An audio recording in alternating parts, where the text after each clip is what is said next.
Saudações a todos, continuando nosso curso de História do Pensamento Jurídico, a aula de hoje e as próximas aulas serão sobre uma introdução ao direito romano e algumas instituições do direito romano e, acima de tudo, a importância que Roma teve para a formação da ideia de direito e da ideia de justiça na tradição ocidental. Vejam que é lógico que nós teríamos apenas uma unidade dedicada ao direito romano. Na realidade, o direito romano é muito mais amplo, muito mais complexo.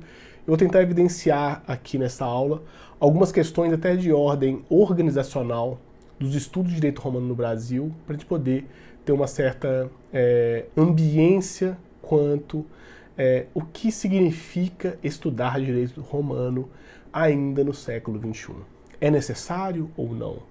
É uma mera divagação histórica ou há alguma importância para compreender a própria estrutura do direito da nossa tradição ocidental? Então vejam, esse conjunto de aulas a gente vai passar pela ideia do direito na experiência jurídica romana e hoje a gente vai trabalhar principalmente o que? Uma introdução e a importância do direito romano para a história do pensamento jurídico. Uma próxima aula vai ser sobre as influências do direito romano, e a gente vai trabalhar alguns elementos. O direito romano não é um produto autóctone, como assim falamos em relação à própria filosofia grega.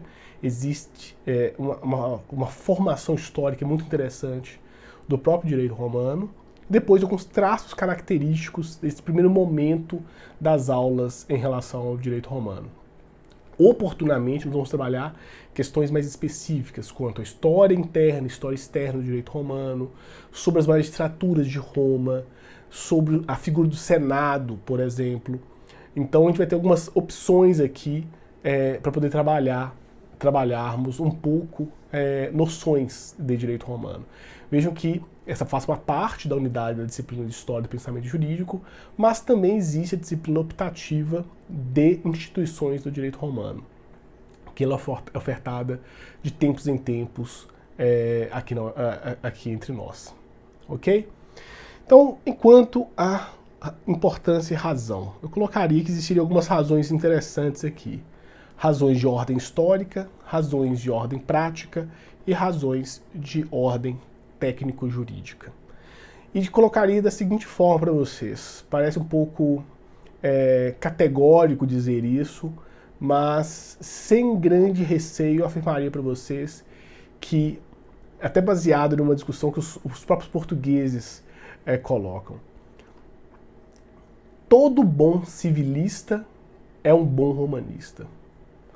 Mas nem todo bom civilista conhece o direito romano.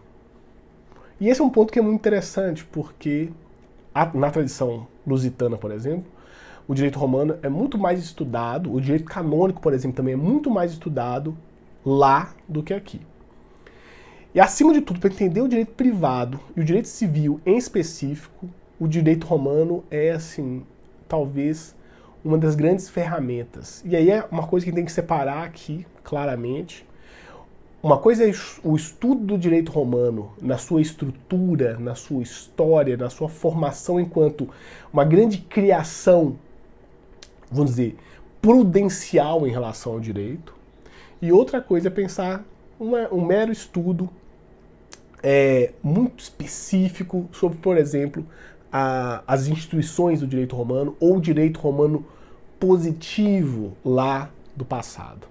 E veja quando falamos de direito romano aqui, já há uma certa generalização que nós veremos no âmbito histórico, que ela é muito imprecisa, porque abarcaria desde a fundação da cidade de Roma até pelo menos o período do direito justinianeu, de Justiniano. Mas nem só isso, o direito romano e a influência do direito romano, ela vai muito além desses marcos históricos. Vejam que, por exemplo, a queda do Império Romano Oriental só se deu no século XV da Era Comum. Então, enquanto direito positivo, vamos colocar assim, o direito romano foi aplicado até o século XV. Só que a recepção do próprio direito romano na tradição europeia continental remonta ao período do humanismo e da fundação das novas universidades, das universidades como um todo, né? Onde o direito romano acabou sendo redescoberto por um certo acaso que descobriram o Código de Justiniano. A gente vai depois relatar esse fato para vocês. E como que isso se expandiu nos séculos posteriores, a partir do século XIII, XIV, XV, para o estudo do direito romano já na Baixa Idade Média. E na modernidade, o direito romano volta também a ser estudado, principalmente na tradição alemã. E isso vai perdurar assim, de forma muito intensa até o século XIX. O direito romano não deixou de ser ou aplicado ou estudado de forma muito intensa até o século XIX. A gente vai ter alguns momentos de discussão sobre como o direito romano teve, vamos dizer, crises no seu estudo, e o Brasil acaba sendo tributário disso, porque como nós somos uma tradição muito jovem em relação, seja às universidades, em relação ao próprio direito, no final das contas, a própria posição do direito romano aqui no Brasil, nos cursos jurídicos, tem um certo problema na sua primeira acepção e como ele até hoje, por exemplo, é tratado. É uma pena que poucas instituições adotam o direito romano, primeiro enquanto conteúdo obrigatório e segundo enquanto um conteúdo realmente central para a articulação do pensamento jurídico como um todo. Ok? Eu acho que o exemplo mais emblemático no Brasil até hoje seja o exemplo da USP, que as disciplinas de direito romano, que são duas, direito romano 1 e direito romano 2, desde a fundação do curso, teve algumas reviravoltas da história, mas desde a fundação do curso é uma disciplina ofertada no curso de Direito da USP. E é o estudo da história e das instituições, dos institutos do direito romano. Pode parecer assim, um pouco distante, principalmente na tradição mineira, que poucas instituições colocam o direito romano, algumas até colocam o direito romano como, vamos dizer, preenchendo estrutura curricular e não um estudo atento, porque, vamos dizer, os romanistas são um tipo de jurista em extinção no Brasil. Alguns podem até brincar que já não existem tantos civilistas hoje em dia, porque o direito civil sofre um processo de crise também, algumas tentativas de retomar o direito civil hoje em dia. Principalmente, acho que o projeto do grupo de pesquisa do direito civil contemporâneo é brilhante nisso. Mas, em relação aos romanistas, por exemplo, é muito mais crítica, porque, basicamente, o grande centro de estudo e de pesquisa do direito romano ainda e continua sendo, e vai continuar sendo durante um bom tempo, pelo jeito, na USP, onde existe a cátedra de direito romano, há vamos dizer, um projeto institucional para o estudo e, acima de tudo, o ensino do direito romano. O que poderia muito bem ser expandido para outras tradições, mas não é o caso. Então eu vou elencar para vocês assim algumas razões de ordem histórica, de ordem prática e de ordem técnico-jurídica. E vejam que vocês estão no primeiro ano de curso, há toda uma, vamos dizer, introdução que é necessária em relação aos fins do direito romano e a posição do direito romano. Já mencionei com vocês em outras oportunidades que nós nos encontramos dentre as grandes categorizações das tradições jurídicas na chamada tradição romano-germânica, ou o direito da civil law, como se formos pensar numa certa polaridade que hoje é questionável entre civil law e common law. E até no momento posterior vamos até discutir como e qual foi o papel do direito romano na própria formação da common law. E isso é um dado assim, que é muito, muito peculiar. Desde já antecipo uma hipótese de trabalho para vocês. A common law, seja ela britânica ou norte-americana, ela se assemelha mais na sua prática ao direito romano clássico que a própria tradição europeia continental hoje. Não, vejam que no aspecto prático, vamos encontrar muito mais semelhanças do modo de se aplicar e se pensar o direito, nessa comparação do direito romano clássico com a tradição de common law, do que a tradição de civil law. Nós somos abstratos demais na tradição de civil law em relação ao direito em comparação ao modo que o direito romano clássico era articulado e como a common law se constituiu principalmente a partir da modernidade. E tem um papel do direito romano muito forte na recepção e na oposição ao direito romano. Há umas discussões que a gente poderia ter aqui, principalmente na Inglaterra, como o direito romano foi recepcionado em dados momentos enquanto algo positivo, e Henrique VIII colocou que o estudo deveria ser obrigatório, e, diferentemente, certos juristas vão colocar que o direito romano deveria ser expurgado enquanto estudo e só o estudo do direito inglês deveria ser feito, por exemplo. Isso só para dar uma comparação muito breve em relação à tradição de common law. Mas vejam, quando nós falamos da civil law, ou seja, do direito romano-germânico, as duas grandes bases de pensamento aqui são duas tradições fortíssimas. A tradição romana e a tradição germânica. E quando falo de germânico aqui, é interessante talvez ler na ótica hegeliana. Germânico aqui não é apenas o que nós conhecemos hoje enquanto Alemanha. Por exemplo, para Hegel, a compreensão de germânico na definição histórica europeia, ela abarca mais o que é o território alemão, pelo menos do século XIX e do século XX. Abarcaria também tanto o norte da França, como os Países Baixos, parte do que hoje é Polônia, acima de tudo, o que Áustria, alguns países, até mesmo do Balcãs. Isso é interessante porque essa compreensão de germânico aqui é mais ou menos o que? A polarização que existiu na antiguidade tardia entre um sistema jurídico tipicamente organizado pela forma imperial romana e um sistema costumeiro de direito que existia, vamos dizer, nos ditos povos bárbaros, que eram considerados germanos muitas vezes, ou a região da Germânia, como era conhecida dentro do Império Romano.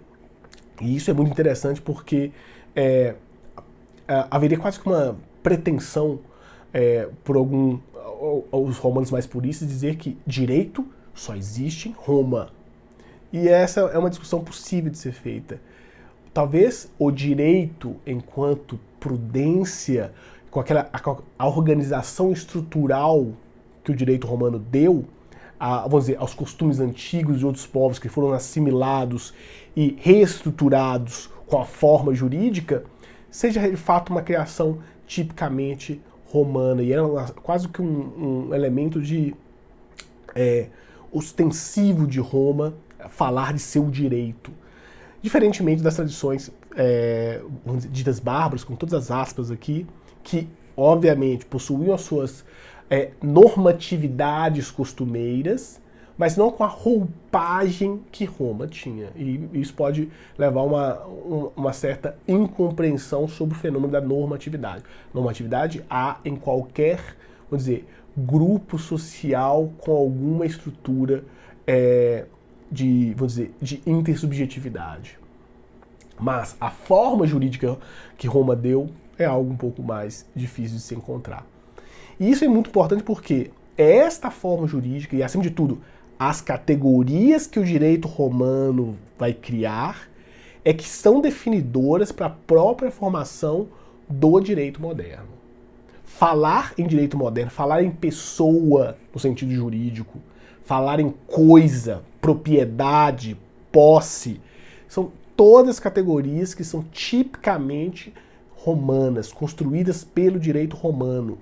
E isso, vejam, eu já falei, em razão histórica, o direito romano é o maior exemplo de estudo de um sistema que nasce, se desenvolve, deixa de ser vigente em uma ordem, mas passa a ser perene enquanto momento de reflexão. O direito romano é assim como a gente brinca, né? Que o latim é uma língua morta. Tirar as discussões se o latim de fato é uma língua morta, porque os atos oficiais, por exemplo, do Vaticano ainda são editados em latim. Então há uma importância da língua latina, não só para os estudos filológicos, mas também para atos oficiais. Depois tem uma discussão que a gente vai ter também sobre qual é a relação entre o direito romano e o direito canônico, por exemplo. Mas vejam, eu faço uma analogia aqui. O direito romano é tão vivo quanto o latim, mas vivo na experiência cultural do Ocidente. Ao pensarmos o direito ocidental, nós pensamos necessariamente nas categorias do direito romano. Talvez o maior legado de Roma não tenha sido propriamente a ideia de república e a organização política, que é uma das, talvez, dos grandes monumentos históricos a ser analisado, mas, acima de tudo, o direito romano. Ok? Então, enquanto razão histórica, um argumento talvez dos mais fortes para vocês é que a formação do que nós chamamos de direito ocidental depende necessariamente da experiência jurídica romana. E isso, vejam, hoje, independentemente se é civil law ou common law, porque há presença do direito romano e de suas categorias, mesmo na common law. Um estudo atento da formação histórica do direito da common law possibilita ver o diálogo constante, estrutural, que os juristas ingleses, depois os juristas norte-americanos, tiveram com a história de Roma e com o direito romano. E vejam, até a título ilustrativo, um pouco, provavelmente não tem influência do direito romano nos Estados Unidos, pelo contrário, a própria formação dos Estados Unidos dialoga com os Founding Fathers, vários deles, em especial Jefferson, eram profundos estudiosos da história de Roma. Isso, que quem já teve a oportunidade, ou se vocês procurarem, parte da biblioteca do Thomas Jefferson fica na biblioteca do Congresso norte-americano. Ela pegou fogo no início do século XIX, mas ela foi reconstituída posteriormente. É impressionante a quantidade de livros de direito romano e história de Roma que o Jefferson tinha na biblioteca privada dele. Quando eu vi isso, foi uma das coisas que mais me assombraram na biblioteca do Congresso americano. É assim. E por quê? Não só Jefferson, mas o Madison, nos escritos políticos dos federalistas, várias questões, por exemplo, quanto à escolha da ideia de república, há discussões que são retomadas da experiência histórica que Roma ofereceu. E isso é interessante porque, quando se pensa muitas vezes no direito romano, se pensa principalmente no direito privado romano. E muitas vezes é esquecida exatamente o quê? A contribuição do direito público romano, das magistraturas romanas, a divisão de funções em Roma, vamos dizer, do direito constitucional romano, dando uma terminologia, vamos dizer, anacrônica para poder definir o fenômeno histórico de Roma, mas perfeitamente aceitável se pensarmos sobre a constituição dos poderes políticos de Roma. Então, essa razão histórica ela é extremamente importante, nós vamos ver ao longo dessas aulas de direito romano. De ordem prática, vejam, nós nos formamos no direito dialogando com as categorias romanas. Não é assim incomum encontrarmos expressões, brocados latinos, referência ao direito romano constantemente. Isso até é maltratado historicamente no final das contas porque parece um certo ar de erudição ou de falsa erudição por parte dos juristas. Lembro-me sempre de Machado de Assis, no A Mão e a Luva. Luiz Alves diz que, na discussão que ele tem com Estevão, para poder curar do seu amor, diz a ele, vai estudar direito romano durante uma noite que você esquece o seu amor. E ele fala tem uma frase interessante na formação dele, que ele foi estudar direito em Coimbra. Fui a Portugal, decorei uma série de brocados latinos e me bacharelei. É interessante porque há uma discussão muito, muito peculiar do século XIX aqui no Brasil sobre o bacharelismo e como o direito está inserido nessa questão e como o próprio direito romano se aplica. A gente vai chegar em breve a isso. Mas tirando essa parte do, vamos dizer, o mau uso, de uma certa empáfia do jurista no uso do latim, em ordem prática, a compreensão do direito romano, da estrutura do direito romano, é lógico que assim, mesmo nas suas formas mais básicas, nos oferece exatamente uma capacidade de pegar um sistema jurídico que teve um desenvolvimento pleno. E não diria sua exaustão enquanto sistema, mas a sua continuidade enquanto influência da tradição ocidental. E por fim, um elemento de ordem técnico-jurídica.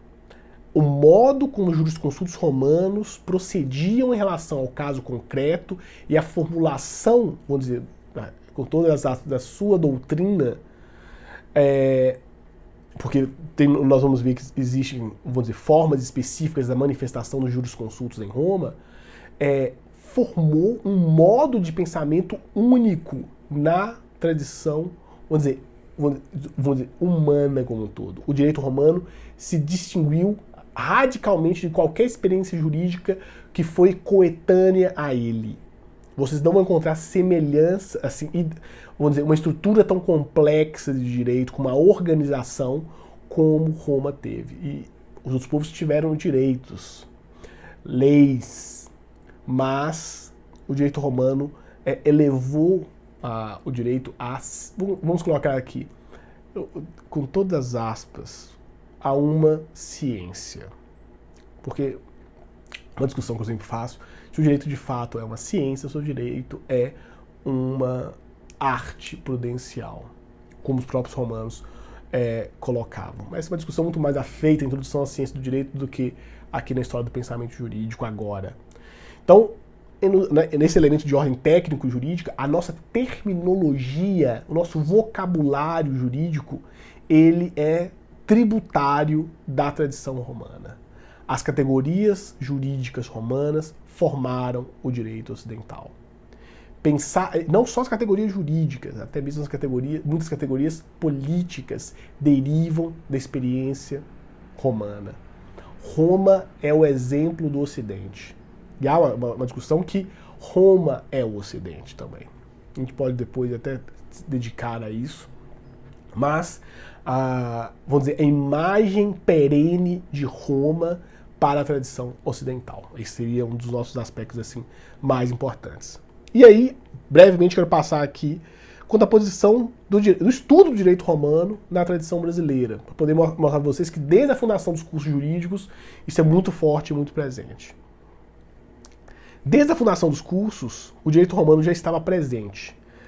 No decreto de criação já tinha, mas em 1854, uma reformulação dos cursos jurídicos, a disciplina Institutas de Direito Romano foi colocada no primeiro ano. Quando os dois cursos de Recife e São Paulo foram criados, a disciplina ficou, em alguns momentos, no último ano do curso, e aí inverteram, colocaram no primeiro ano de curso. E é interessante porque existia uma crítica no século XIX quanto ao estudo do direito romano, que ele era muitas vezes pensado de forma enciclopédica e quase com uma rememoração de brocados latinos. Nessa crítica que eu falei com vocês do Machado de Assis, de certa forma, ecoa essa questão. E lógico, vejam, se for fazer um estudo da análise das estruturas curriculares dos cursos jurídicos no Brasil, vocês vão ver voltas e reviravoltas em relação à presença, por exemplo, de disciplinas como do direito romano, do direito natural, que era uma cadeira no século XIX, que depois, e esse é o ponto aqui, no decreto de 1931, que reformulou o ensino jurídico no Brasil de uma forma muito peculiar, que acabou definindo certos problemas no século XX. Direito romano foi excluído em 1931, sendo incluída a disciplina de introdução à ciência do direito. Se vocês pegarem um manual de introdução à ciência do direito da década de 30 e da década de 40, grande parte deles dedicam um capítulo ao estudo do direito romano. Não existia disciplina de filosofia do direito, vejam, ela não existia disciplina de filosofia do direito, nem de história do pensamento jurídico. Mas, por exemplo, os conteúdos que nós estudamos, por exemplo, da formação do direito natural, do direito romano, ficavam inseridos na disciplina de introdução à ciência do direito. E naquele momento, quando os próprios cursos de doutorado foram criados no Brasil, regulamentados, foram incluídos em 2 anos de doutorado de estudo de direito romano, que achavam que o direito romano deveria sair da graduação e ficar no doutorado por ser extremamente específico. E eles elencavam algumas razões naquele período para essa mudança, da retirada do direito romano da graduação, passagem para o doutorado, no seguinte sentido: nunca se ter estudado direito romano, mas sim a enciclopédia jurídica de citações do Corpus Iuris Civilis. E essa é uma crítica que é extremamente importante. Lembro, quando estava no início de curso, de ver alguns cursos jurídicos, por exemplo, que existia a disciplina de português instrumental. E aí uma das unidades era estudo de brocados latinos, por exemplo. Uma segunda razão, tempo escasso para o estudo do direito moderno, indispensável finalidade profissional de curso. E vejo que essa mudança de 31, ela torna o curso jurídico ainda mais profissionalizante, mais técnica. E como tinham tantos outros ramos, era melhor dedicar esses ramos, vamos dizer, diga-se, mais dogmáticos, em detrimento dos cursos mais formativos, como o direito romano era pensado. E aí, a disciplina foi, portanto, retirada. E ainda, os eventuais resíduos úteis do direito romano poderiam ser estudados no direito civil. O que não é verdade, porque na prática os civilistas, quando tem uma grande formação, como o caso de Caio Mário, Orlando Gomes, sempre há referência ao direito romano constantemente. Mas não é um estudo sistemático. Não foi estudo sistemático. Isso, por exemplo, entre nós, Mário Jordano Curtis, Moreira Alves, são, vamos dizer, exceções. Sem contar tradições contemporâneas como Thomas Mark na USP, são exceções, no final das contas, de um estudo sério do direito romano. É muito importante destacar que esses motivos fundamentaram lá em 1931 essa mudança. Mas porque a alma do direito romano, se a gente pode falar disso de uma forma muito metafísica no final das contas, mas a grande finalidade do estudo do direito romano não é uma mera decoreba desse âmbito enciclopédico, mas sim, acima de tudo, entender um modo de se pensar o direito concretamente. E talvez essa seja a grande questão para pensarmos o direito romano. E ainda, nesse argumento histórico do Brasil, o Abelardo de Cunha Lobo falava que em relação ao Código Civil de 16, ele tomou o trabalho de fazer esse estudo, não conheço o estudo atualizado em relação ao Código Civil de 2002, ele dizia no seu curso de Direito Romano, citação: se passarmos em revista os 1.807 artigos do nosso Código Civil, verificaremos que mais de 4/5 deles, ou seja, 1.445, são produtos da cultura romana, ou diretamente apreendidos nas fontes da organização justinianeia, ou indiretamente das legislações que aí foram nutrir-se largamente, como aconteceu a Portugal, a Alemanha, a França, a Itália, que fizeram do direito romano o manancial mais largo e profundo para mitigar a sua sede de saber. Eu acho que esse exemplo é muito interessante para poder pensarmos na própria formação. Vejam o Código Civil de 16, que ficou vigente até 2003, vejam, início de 2003, porque o Código de 2002 teve um ano de vacatio legis. Foi, vamos dizer, uma grande experiência jurídica que bebia diretamente do direito romano. Por isso que eu falei com vocês aquela frase: não existe bom civilista que não seja bom romanista, porque vai entender de fato as raízes e os frutos do direito romano, do qual o direito civil nada mais é do que a espinha dorsal. Nós falaremos também da tradição, do modo de recepção do direito romano, mas desde já antecipo que a Alemanha talvez tenha sido a tradição europeia continental que mais tenha digladiado, vamos dizer assim, com o direito romano. E se dedicou ao estudo mais atento, até a tradição italiana, obviamente, até pelos ecos históricos e os vínculos depois com o direito canônico. Mas o modo que a tradição alemã lidou com o direito romano é bastante peculiar, e em especial no século XIX. Todos os grandes juristas alemães do século XIX foram diretamente vinculados ao direito romano. Seja Savigny, seja Jhering, seja Winscheid, ou mesmo no finalzinho, Jelinek menos, mas Jelinek já é, vamos dizer, fortalecimento do direito público em detrimento do direito privado. Mas vejamos a posição de Jhering, para poder concluir essa aula, para vocês entenderem um pouco sobre o que estamos a iniciar nessas próximas aulas. Citação: a importância do direito romano para o mundo atual não consiste somente em ter sido, por um momento, fonte ou origem do direito. esse valor foi passageiro. Sua autoridade reside na profunda revolução interna, na transformação completa que a feito experimentar todo o nosso pensamento jurídico e haver chegado a ser, como o cristianismo, um elemento da civilização moderna. Ok? Eu acho que essa frase por si só é eloquente o suficiente para vocês perceberem a importância do direito romano. Em breve nós retornaremos com aspectos de temas específicos dentro da história do direito romano e de algumas instituições. Ok? Então, até breve.